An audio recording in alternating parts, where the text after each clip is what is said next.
everyone. Good morning. Okay. Good morning. Good morning. Is that okay? Yeah. Or is it too loud?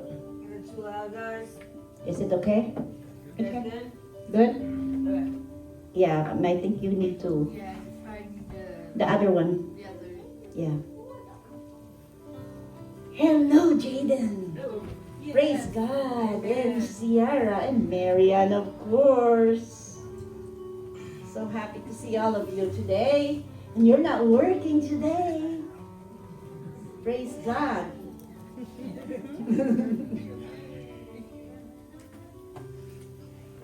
So good to be in the house of the Lord. So good to be Amen. able to have the privilege to worship Him. Yes. Amen. Amen.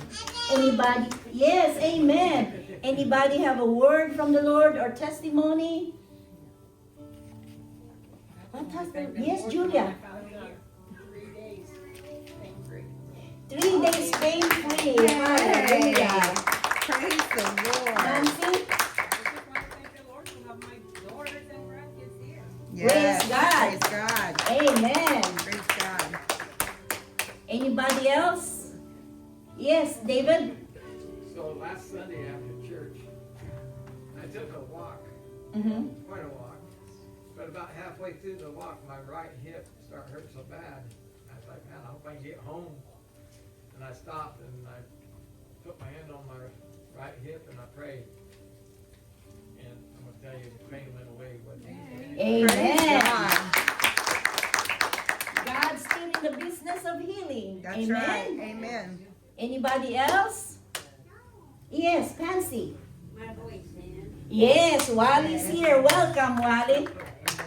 Amen. Thank you, Lord. Anybody else? Well, I went to my doctor last Friday and he said that the surgery is healing. So Good. he's giving me, a go signal to wear my makeup again. That's the one that I Thank did. God. Thank God, I didn't mind the surgery. I minded that I can't wear makeup. Anybody else? Shelly's here. Thank you, Jesus. Yes, Lord. Morning, and Ann is here too. That's good. Yes. God is good. Anybody else? He is good. So we are going to have our Valentine's Day banquet slated on Wednesday, but there might be winter storm coming. So we will play by ear and we will let everybody knows when we can move. Some weather channels said the winter storm is coming Tuesday. Some said Wednesday. So we'll see how it shakes out. But Shirley's ready for our games and entertainment on Friday, on Valentine's Day. So we will have dinner and games. This is open for everyone.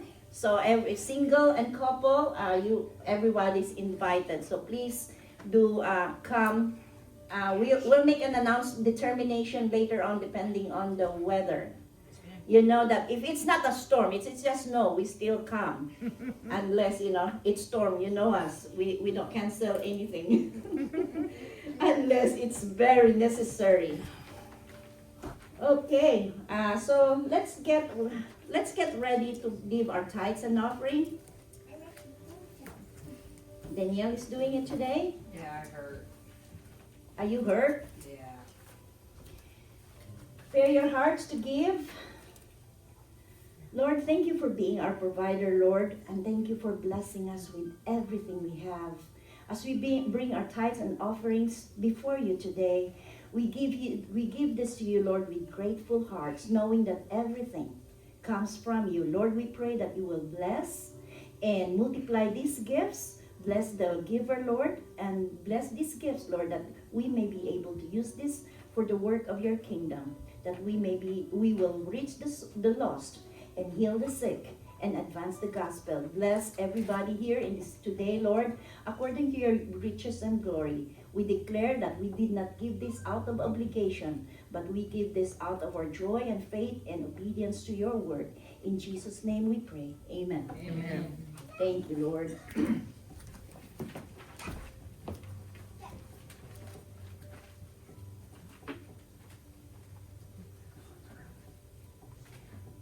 So today's message really resonate personally with me. As I was going through my sermon, it really touched my heart because I can personally relate to this story.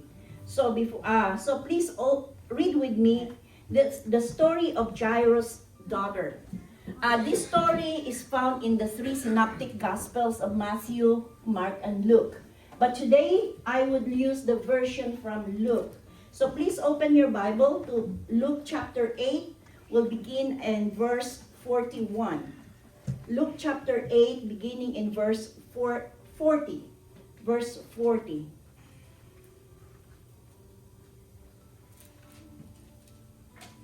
Amen? Amen. Amen. Yes. And so it was when Jesus returned that the multitude welcomed him, for they were all waiting for him. And behold, there came a man named Jairus, and he was a ruler of the synagogue.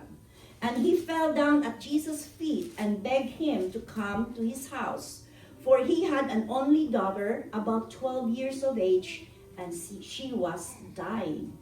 But as he went, the multitudes thronged him. Now a woman having a flow of blood for 12 years, who had spent all her livelihood on physicians, and could not be healed by any, came from behind and touched the border of his garment.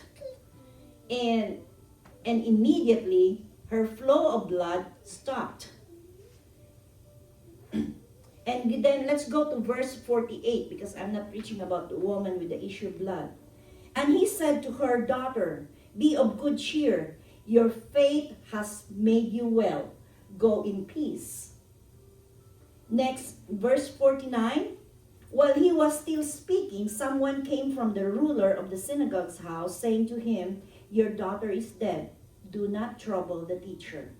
But when Jesus heard it, he answered him, saying, "Do not be afraid.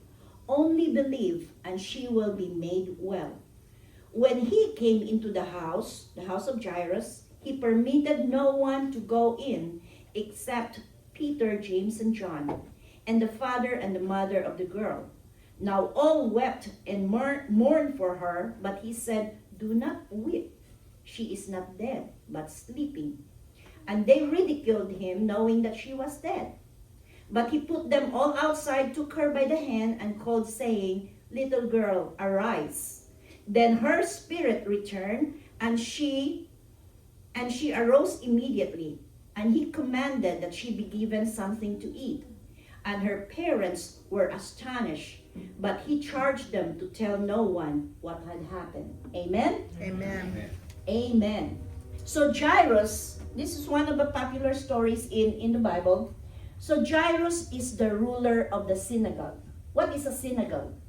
A synagogue is the building where the Jewish congregation come for religious worship and religious instruction. So essentially, the synagogue is the church. Mm-hmm. And Jairus is the ruler of the synagogue. So Jairus, we see that Jairus has been in church. Jairus know the right prayer. Jairus know the right scripture. Probably, like many Christians, have memorized hundreds of scriptures. Jairus know the lyrics of songs. But when his daughter became deathly ill, on the brink of death, Jairus know that he has a decision to make. Will he continue to come to church, or will he come to Jesus? Mm-hmm. Coming to church and coming to Jesus are two different things. So many believers make the motion of coming to church, checking the box out of obligation. We sing the right song, we say the right prayer, we raise our hands, we attend Bible study, but we need to ask ourselves, have we really come to Jesus, or did we just come to the church building? Jairus has been in a church building, in the synagogue. But when his daughter is dying, he has to make that decision. Should I go to the synagogue or should I come to Jesus? Because sometimes we can get so immersed in religiosity, in you know that when he is a ruler, he was the ruler of the synagogue. So meaning, he is so familiar with the religious rituals and the religious routines of the church. I know that for sure because as Nancy was also sharing, I was not raised a Christian. I shared with some of you that my father is a Chinese and my mother is from the Philippines. So they're the original interracial marriage. So my father raised me in a Chinese temple, idolizing Chinese gods. So I was there going through the motion of bowing before the Chinese idols of my father for 15 years until my father died when I was 15, and my mother raised me as a Catholic. And when as a Catholic, I'm not bashing any Catholic, but I'm just talking from my experience as a Catholic. I also went through the motion of going to the church, saying my rosary, saying the Angelus, doing my novena, and going to confession. And even when after I got saved, the first time I got saved, I cannot say that I really have that personal relationship with God. I also went through the motion until I truly understand what it is to have a personal relationship with the Lord. I got saved while I was in the Philippines, but I backslid because I really didn't understand having a personal relationship with God. Until I met my husband, I met Pastor Ras, and Pastor Ras was the one who really mentored me and brought me and showed me how it is to be not just memorizing verses and not just coming here and doing all the motion, checking the box that you are religious. How is it to really come to Jesus and not just come to the church? People would ask you, where did you go Sunday? I went to church. Did you really go to church? Or did you go to the building and attended the service? These are two different things. So when Jairus got sick, his daughter got sick, he decided he wanted to come to Jesus instead of going to the synagogue. Come to Jesus. Because sometimes life has a way of teaching us some things that you don't learn in Sunday school. There are things that we learn in our struggle. Okay, we memorize verses and stuff like that. We read our Bible, but they become so alive through our personal experience with Jesus. You won't know by his stripe we are healed until you get sick. You can memorize that, but it holds special meaning to you, and you come to understand it when you get sick yourself. You don't know. When you get attacked left and right, that's when you know what the enemy meant for evil. He can turn it around for good. Amen. When you are down to nothing, that's when you know not to be anxious for anything, but with prayer and supplication, with thanksgiving, present your request to God, and he will present your request to God, and you will know how to count it all joy. When you go through trial. I did not fully understand the Lord is my shepherd until my husband died. And I have to depend on God alone. I did not realize that man looks at the outward appearance, but God looks at the heart, until people told me I'm not qualified for this pulpit, but God calls me anyway. We live through those scriptures, and we have that personal experience, and that God speaks to us. So Jairus decided to come to Jesus.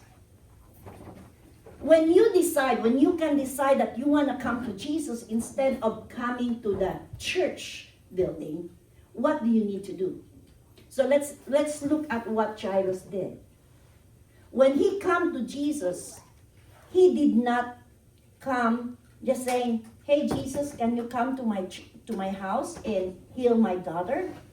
He threw himself at the feet of Jesus. So he said, he threw himself at the feet of Jesus, because when you want to come to Jesus, you must be willing to bring your pain to him. Stop pretending everything's okay. Mm-hmm. Jesus is waiting for you to come as you are. Stop pretending that everything is okay in your world. Give it all to God. Surrender your pain, your hurt, and your brokenness to the Lord. And Jairus said, Lord, my daughter is on the brink of death. Please come to my house. He begged the Lord to come to his house. So my daughter is at the brink. When you are at the brink, do not wait when you are at the brink before you come to Jesus. I know some of us have experienced being at the brink of losing your house, at the brink of losing your job, at the brink of losing your loved one. That's when you started thinking about the Lord. Don't wait for you to get to the brink. I remember when Ras was in ICU of COVID. There were 5 of them in the family that are in ICU. Three uncle and him and 1 cousin. And I know that he was at the brink when one uncle died this week. I got a text message the uncle died. My heart sank because they all have the same illness and they all are in ICU for COVID. The following week, the second uncle died. My heart started to sink. But I rebuked that feeling. You don't want to confess that. The following day, the son of the uncle died. He said, Uncle Pete died. I said, oh my goodness. The next day, his son died, Marky. Your cousin Marky died. I said, I fear for Ras. I know he is at the brink. And when the hospital, because the doctor, they don't talk to you. I have to stalk the doctor morning and night so that I can talk to them because these doctors are so elusive. But when the hospital called me, he said the doctor wants to talk to you in person. I know something is wrong. My heart was like. So I went to the hospital, and true enough, when I came to the room, there's a social worker there, and the social worker said, can you ask a family to come with you when the doctor talked to you? I know this is not gonna do good. Why are they bringing a social worker here? So when the doctor finally came and told me that his condition is very serious, his kidneys failing and everything else, he had to go dialysis and stuff. I know he was at the brink. I came to church, lay here on the altar, ask God to heal him. I begged, I bargained, everything that I can do to save my husband. And that's what Jairus did. Mm-hmm. I can relate to what he felt. When your loved one is at the brink of death, you would give up anything, pride, anything. Come to Jesus and ask Jesus to save your loved one. I ask Jesus, Lord, I don't need any wealth. I can give up everything. Just save my husband. I promise I'll donate everything we own. I will live in 1-bedroom house. I want my husband back. So Jairus asked the Lord. He said, Lord, please come. My daughter is dying at the brink of death. So Jesus agreed to come. Jesus agreed to come. They agreed to walk to Jairus' house. But when they were walking, the crowd was pressing around them. And there was this woman with the issue of blood who touched the garment of Jesus. And Jesus has to stop and minister to this woman. Now the question we want to ask ourselves. Have you heard of telemedicine? Telehealth? When you can call the doctor and he can just prescribe, the doctor would just prescribe to you by Zoom, by online. You don't have to see the doctor if, not serious medication, but it's called telemedicine. You don't have to go to the clinic. You have an appointment with the doctor and you can talk to the doctor online. Mm-hmm. That's telemedicine. But they're not original. Jesus is the original of telemedicine. Jesus is the original of remote healing. Why? Because if you go to Luke chapter 7, one chapter before this, he healed the centurion's servant remotely. He healed him right where he was. He did not go to the centurion's house. And if you go to John chapter 4, I preach about John chapter 4, the nobleman's son. He also healed the nobleman's son without going and touching the son. He healed the nobleman's son remotely. So Jesus has demonstrated that he has the power, and he can, if he wants to, he can heal somebody right where he was. He did not have to go to the house. Now, Jairus' daughter is in a critical condition, on the brink of death. Why would Jesus spend the time walking to Jairus' house and not just heal the daughter remotely? Why did he have to walk to Jairus' house? It could be because when we ask for blessings, we are not yet ready to receive those blessings. Just because you apply for a job does not mean you are ready for the job. Just because you want to be promoted does not mean you're ready for the promotion. Just because you want to be married does not mean you're ready for marriage. Why she's looking at me? Just because we ask God does not mean we are ready to receive those blessings. Now, many of us, we come to church and we think that God is just so slow. We send God our prayer requests and we want the healing now, we want the deliverance now, we want the breakthrough now, but God operates in a different time zone. So, in Greek, there are two kinds of time. In Greek, this is very interesting. There are two kinds of time. There's Chronos and there's Kairos. Chronos is the calendar time, the clock time. Chronos means, what time is the service? 11 o'clock. How long is the service? 1 hour. That's Chronos. That's a time that you can measure.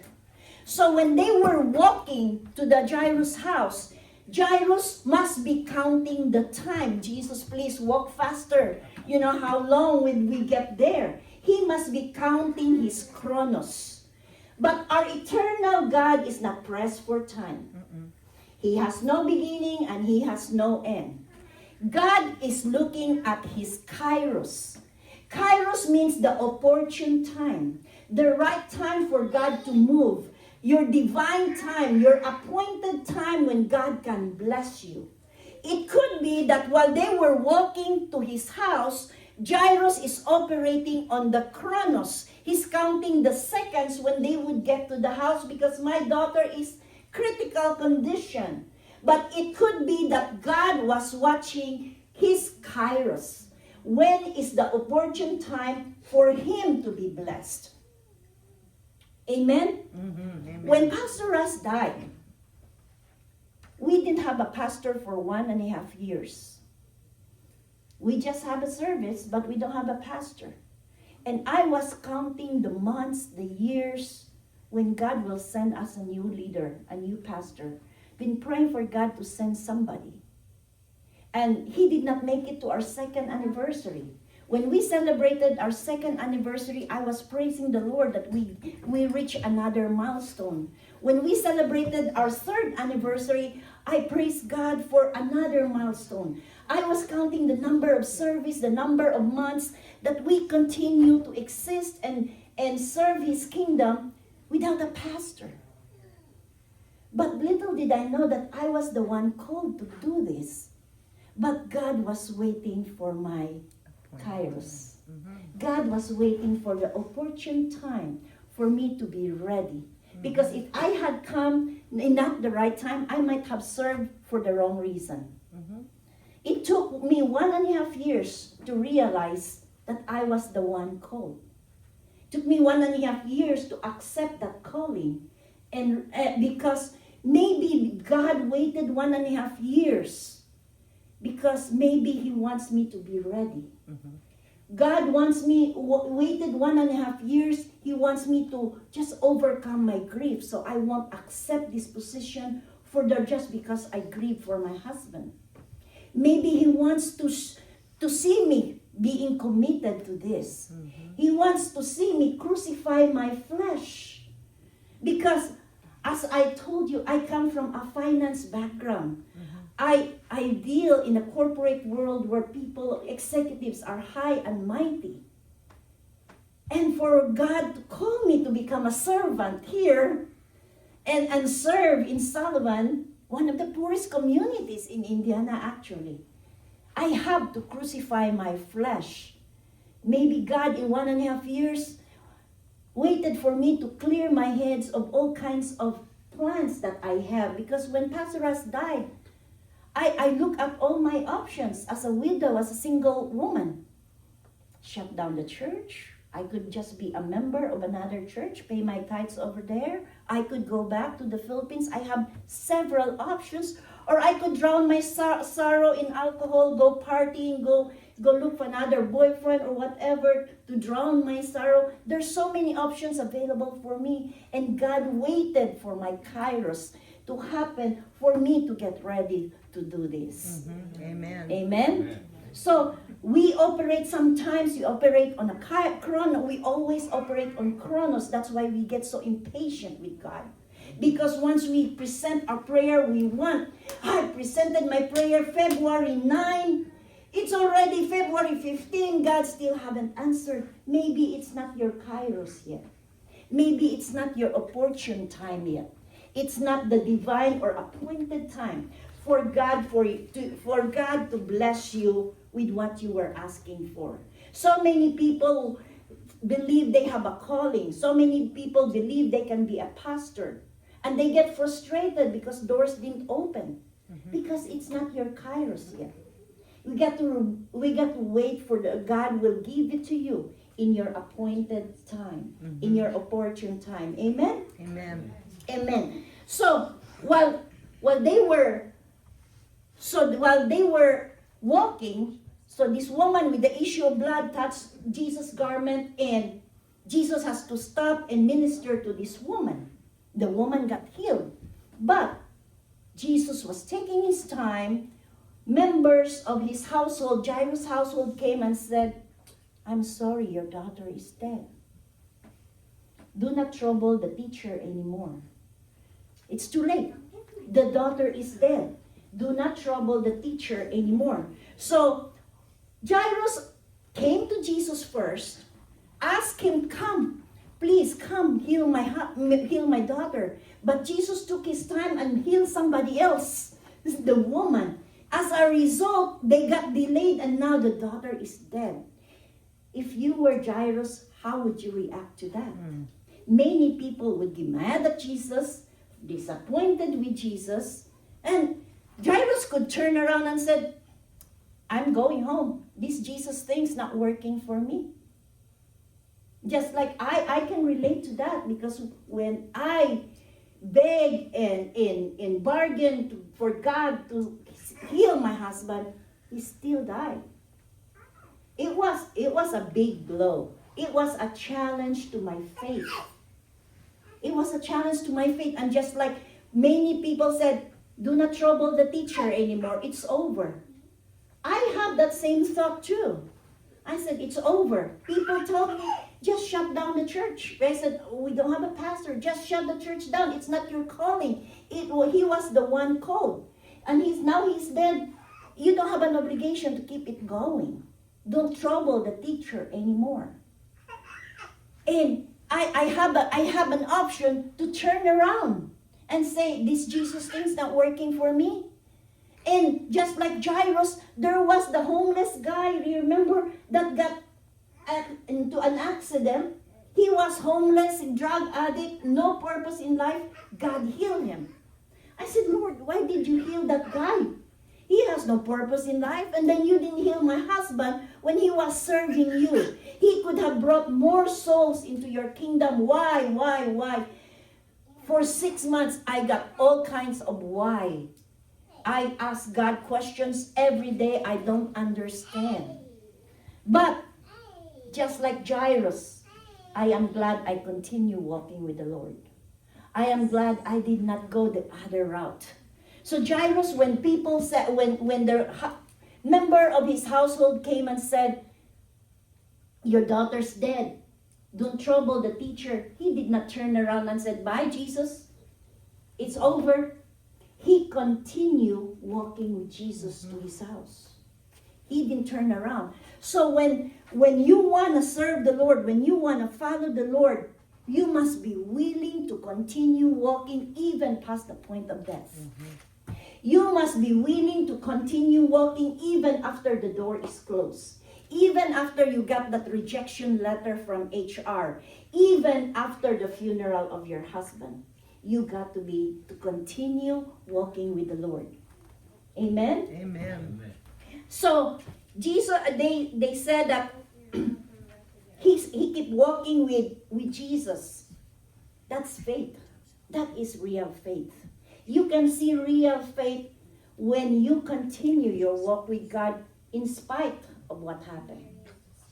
When you get a diagnosis that's not to your liking, you continue to walk with God even after you have pleaded Him for healing. Too many people come to church with the wrong heart. Too many people come to church for the blessing and not to seek the one who blesses. Too many people come to church for the healing and not to become holy. Too many people come to church for the breakthrough and not for transformation.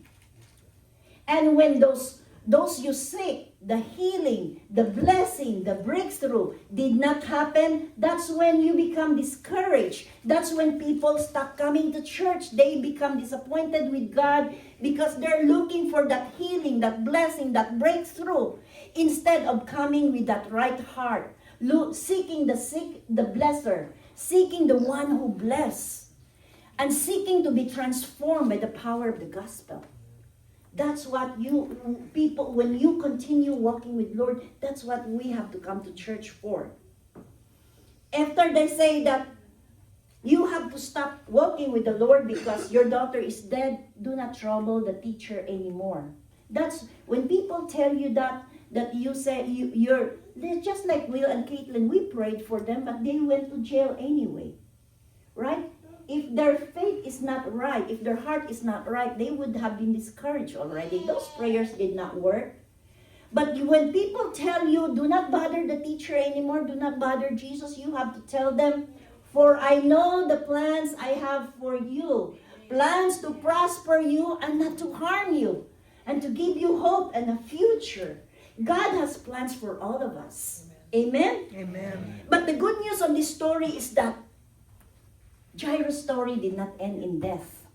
No. So Jesus went to Jairus' house, and Jesus said they were all having funeral already. They cry, they mourn, they weep for the daughter. Jesus said, what did Jesus say? She's not dead. She's sleeping. You think your relationship is over? You think your dream is dead? Jesus said, it's sleeping. It's only temporary. Your situation is temporary. It's not dead. Jesus can resurrect everything. He said, she's not dead. She's only sleeping. Your situation is temporary. Amen? Amen. So what looked like the end for us is just an opportunity for God to show His power so that His name will be glorified. Amen? Yes. So, it's a good news for us. Good news for us that God is not finished with us yet. Right. God's not finished. God, whatever you came here for, God is able to do what you want.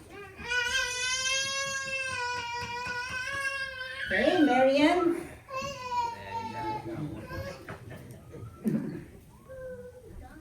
I know that you must have some experience in your life where God resurrected something out of your life.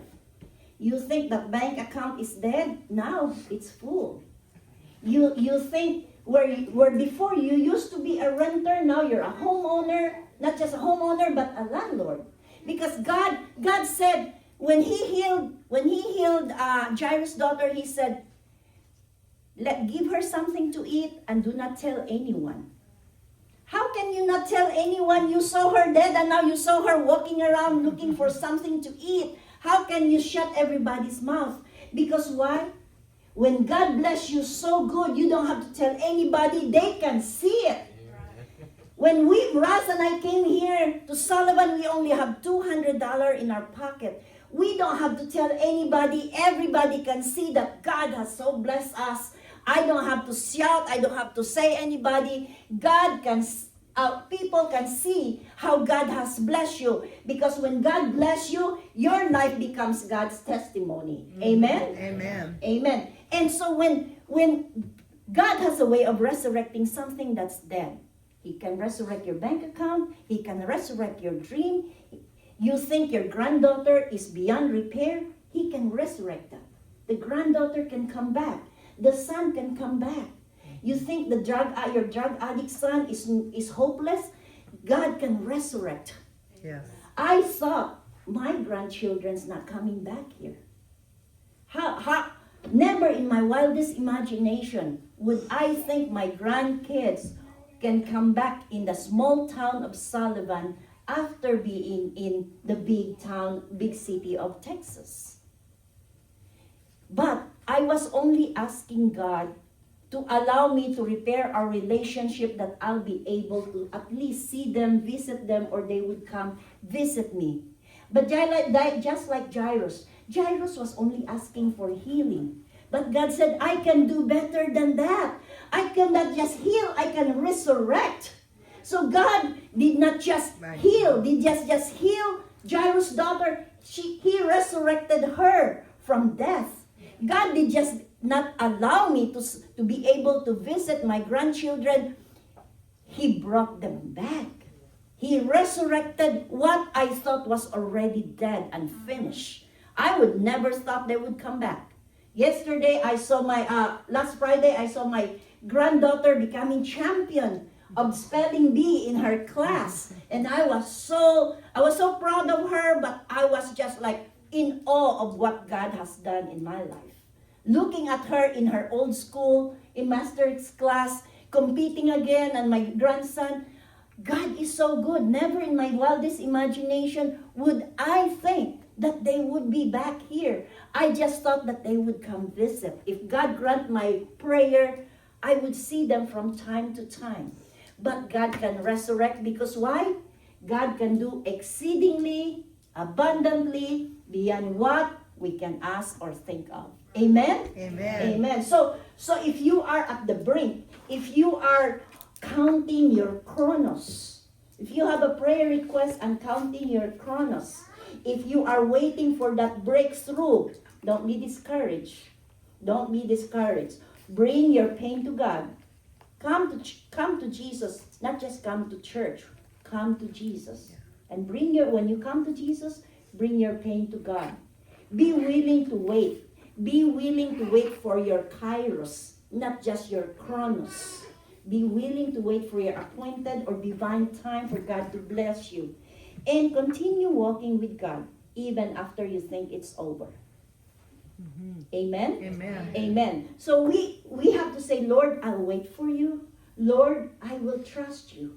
Lord, I will walk with you, because I know in my appointed time, in my kairos, I can see miracle. Amen. Amen. Thank you, Lord. Thank you, Jesus. Can we have a prayer request now? Anybody? Prayer request? Here. Yes. Well, I want to pray for Candy and Bruce. Yeah, you've been missing them. Yes. Anybody else? Stan? Nephew Daniels. Daniel? How is Daniel? He's better. Mhm. They still don't know if it's going to be able to see out of his left eye. Is he conscious now? Yeah, but he's confused. Ah, In okay. ICU and confused. He's following commands though. Yes. Ah, okay, So good. That's good. Anybody else? Yes, Ben? My daughter has to have surgery this month for kidney stones, Mm-hmm. and they're so bad that I think that we're probably going to have to do 2 surgeries to get them all. Mm. And she has infection in her kidney and bloodstream now, so they can't do anything What's the name of your daughter? Her name is Janae, Jonna. And I told her we'd be praying. Yes. Anybody else? I know the Myers are sick. Pam, Brad, and Bradley. Bradley are sick. Holly and Donna. Holly and Donna are sick, yes. Anybody else? Danielle? My grandma Carol's just having her procedure done tomorrow. Your procedure? Yeah, What's her name again? Carol Dooley. Carol. Anybody else? Yes, Yes, let's Zach. pray for Wally. What about Wally? He has leg issues. Cellulitis. Huh? Cellulitis. Cellulitis. Anybody else? No, I want to thank, I forgot to say this, but I want to thank everybody for their prayers yesterday for Puerto Rico. Mm-hmm. You know, they didn't get hit like they were expected, so I just want to thank everybody for the prayers. So how is it now? Is there still storm or what? No, it wasn't a storm, it was an earthquake in the Caribbean Sea that affected a lot of the islands. Mm-hmm. Or was to affect a lot of the islands. I don't know if any other islands were affected, to be honest. So they're out of the woods now. Okay, good. Yeah. Anybody else? Of course, we will continue to pray for James, Caitlin, and Will. Will will be released on the 19th. So I told him, I said, 10 more days, Will. Yep. Wow. 10 more days. So be good. Be good. I know it's hard. I talked to Caitlin. I text Caitlin. She said, it's very hard here because there are officers who are mean. Oh boy. And he said, I really felt like they would, what you call that? How do you say that? Instigate, so to get the inmates to react, aggressively. So I said, just stay in your cell and pray, keep praying, and don't be involved in any of those. He said, yeah, and he said, I hear everybody yelling, and he said, yeah, it's a very dark place, and you just have to keep your faith, even in the dark, in that dark place. So they miss everybody, and they said they said to let you all know that they miss the church and they can't wait to come back. Amen. Amen. I feel so sorry for them. I really feel sorry for them. Danielle, one more? Yeah, my adopted brother Johnny was his cancer. Johnny Yeah, has cancer? yes. Okay. Okay, well, let's bow down our heads and agree with me as we seek our Heavenly Father together. Lord, we come boldly before your throne, Lord, and present these petitions for deliverance, healing, restoration, Lord, and we stand in the gap and praying now in their behalf. I pray for Candy and Bruce. We've been missing them, Lord, whatever is their problem, Lord. I just pray that they continue to seek you, Lord, seek your wisdom, Lord, and seek help in Jesus' name. I just pray you touch them, Lord, and give them the hunger for your word. Give them the hunger to come back to church.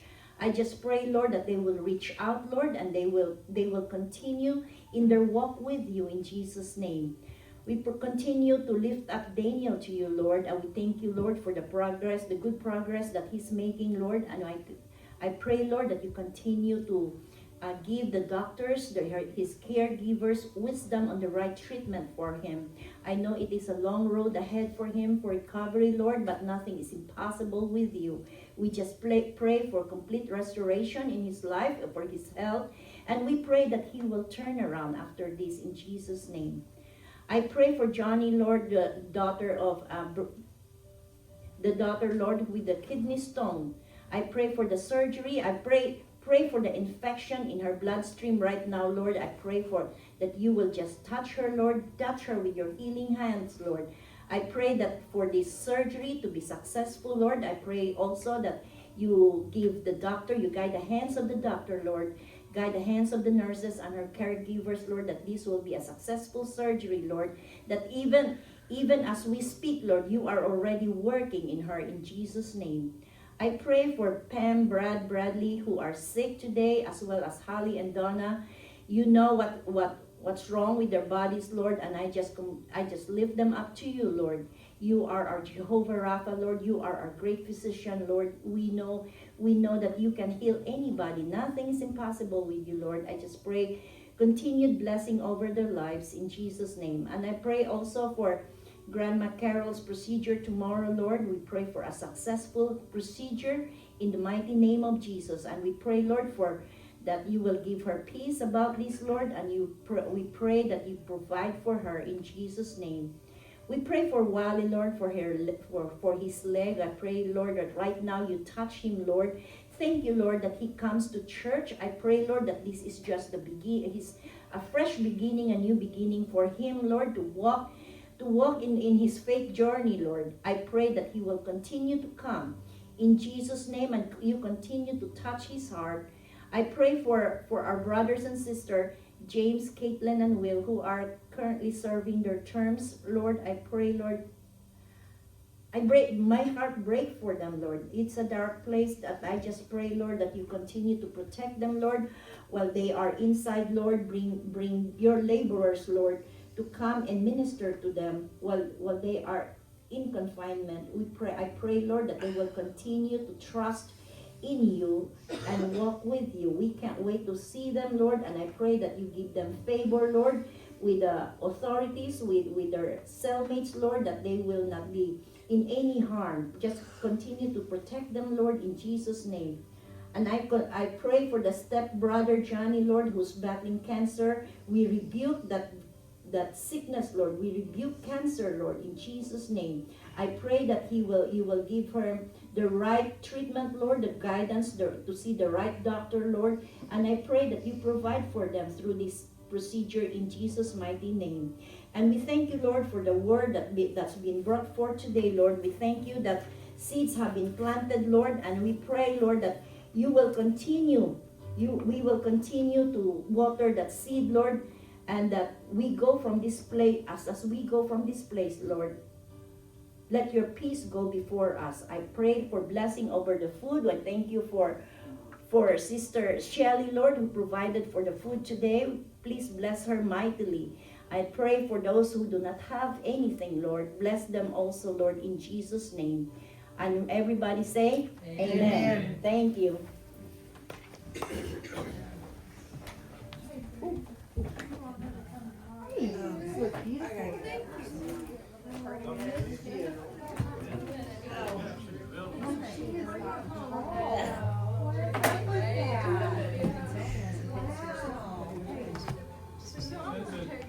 Yeah. Since it hasn't been cleaned for a while, it's a little longer than 4 hours. Well, every time she's like that. Have a good one.